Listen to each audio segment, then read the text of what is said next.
Bonjour à toutes et bonjour à tous. Nous sommes à Isanka et une maison qui est totalement délabrée et abandonnée depuis des décennies. Et cette maison, soi-disant, est hantée. Alors, je ferai mes recherches et nous allons la visiter ensemble. On va voir ce que ça donne. J'espère que ce nouvel urbex vous plaira. C'est parti. Après avoir franchi les premiers escaliers, sur la gauche, après une petite dizaine de marches, nous arrivons dans ce premier jardin. Alors on sent l'architecture, j'ai envie de dire d'époque, je pense début 20e siècle, avec notamment ici, alors un lavoir, je pense pas. Est-ce que c'était peut-être un abreuvoir pour les animaux? Et ensuite, juste là, nous avons trouvé pareil une petite structure qui, je pense, devait servir à c'était une genre de cave. Donc voilà, nous sommes en train d'appréhender les lieux petit à petit. Et la seule certitude que l'on peut avoir pour le moment, c'est que c'était très certainement une maison de bourgeois de l'époque et qui venaient certainement passer leur week-end ou leurs vacances ici. Et ma foi, c'était fort bien agréable, puisque outre la maison qui est quand même assez grande, on la visitera plus tard. Il y a devant, et pareil on vous fera quelques plans dans la vidéo, il y a devant un parc avec énormément d'hectares et la rivière à l'époque qui jalonnait le parc. Donc ça devait être agréable et dépaysant pour passer de bons moments. Là j'en suis quasi persuadé. Nous sommes dans le coin jardin, le coin où j'imagine il y avait les petites tables blanches, les chaises blanches, les dames avec leur bel apparat, les ombrelles, les vitraux, il reste quelques vestiges, mais alors minimum. Et j'imagine aussi voilà, tous les gens là en train de déguster une bonne citronnade. Et donc voilà, donc ça c'est le petit coin paradis de la maison, on va dire. Et tiens, regarde, les belles structures d'époque également. Malheureusement, les vestiges du temps passé, il y en a guère beaucoup ici, et c'est bien dommage, parce que certes là on peut avoir une petite idée de la façon dont était cette maison, mais malheureusement il ne reste plus grand chose.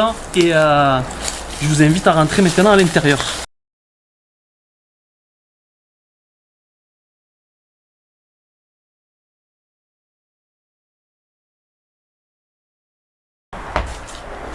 Pareil, le carrelage d'époque,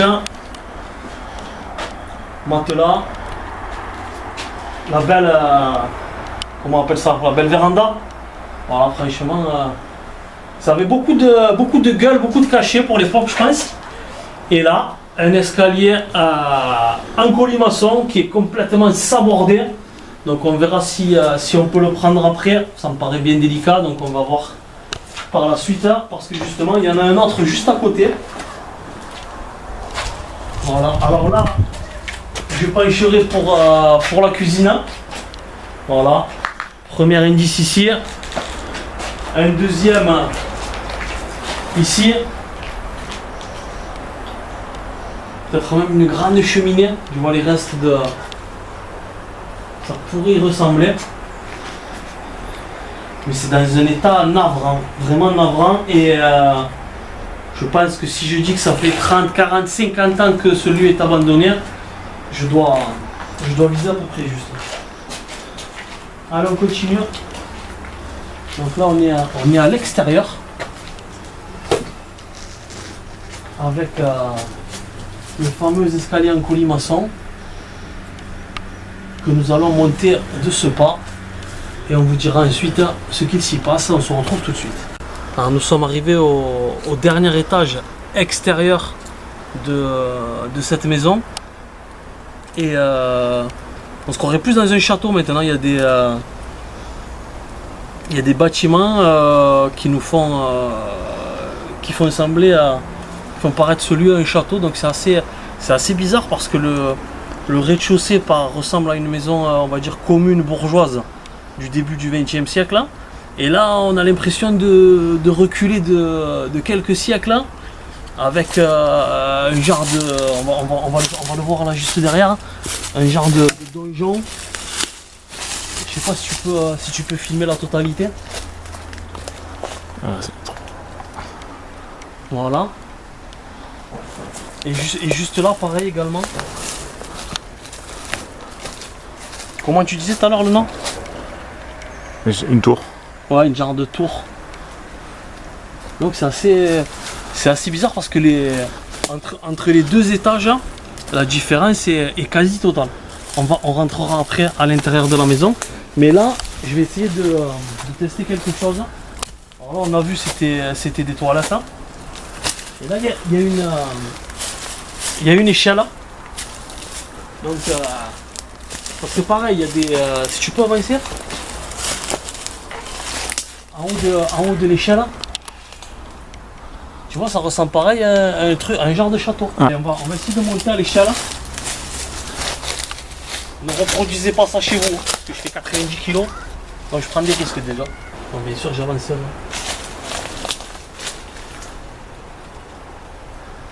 Ouais, en fait, rien de particulier. Il y a un gros tuyau, je pense que c'était pour les arrivées d'eau par rapport aux toilettes qu'il y a plus bas. Donc rien de particulier. Un truc qui est complètement rouillé. Donc c'est sans intérêt aucun. Donc on redescend, mais vraiment la déco du dessus est appréciable. Voilà, encore une fois, deux choses concordantes. Un lieu qui est vraiment superbe, qui a été réalisé et créé avec soin. Et tout ça pour des toilettes en dessous. Donc c'est pas très... Surtout que les toilettes sont banales au possible, avec aucune décoration spéciale. Vous me direz c'est pas le lieu pour décorer. Nous sommes rentrés à l'intérieur de la maison au premier étage. Donc c'est un enchevêtrement de pièces toutes plus délabrées les unes que les autres. Hein. Encore une fois, c'est dommage. On va faire attention au toit au-dessus de notre tête, hein, qui est complètement ravagé par l'humidité. Et les escaliers dont je vous ai parlé tout à l'heure, en vous disant que ça allait être compliqué d'y accéder, ben finalement on y a accédé par l'étage. Et on va vous les filmer tout de suite.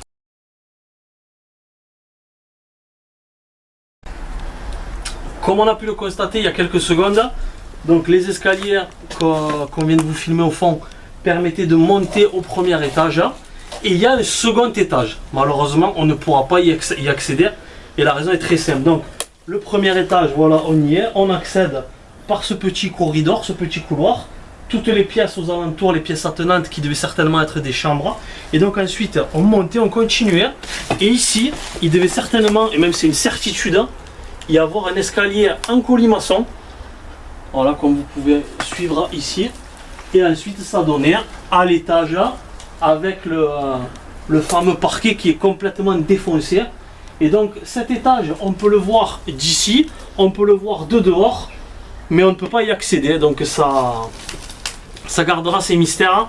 Mais je pense que vu l'état de la visite, il ne doit plus y avoir grand chose. Et c'est bien triste, hein, ce patrimoine qui s'évapore, qui s'enfuit comme ça, qui disparaît par la faute à l'abandon, à l'humidité et certainement aussi au pillage et au vol et j'en passe. Donc voilà, nous avons certainement terminé cette visite. Un urbex un peu plus court que d'habitude forcément. Un urbex un petit peu décevant je dirais parce que ben forcément les lieux on n'a pas pu les visiter entièrement.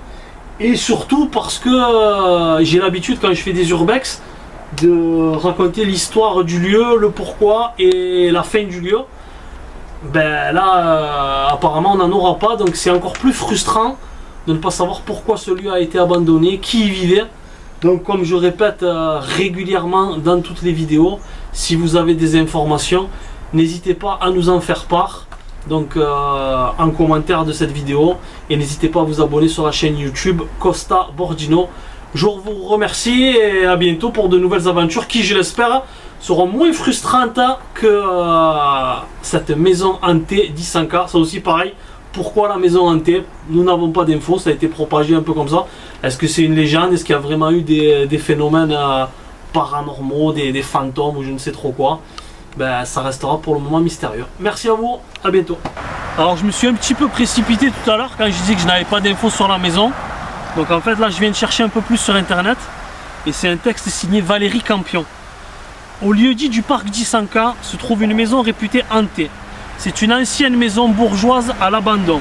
Elle aurait été appelée la maison Mon Plaisir dans les années 40. En effet, elle aurait été une maison close.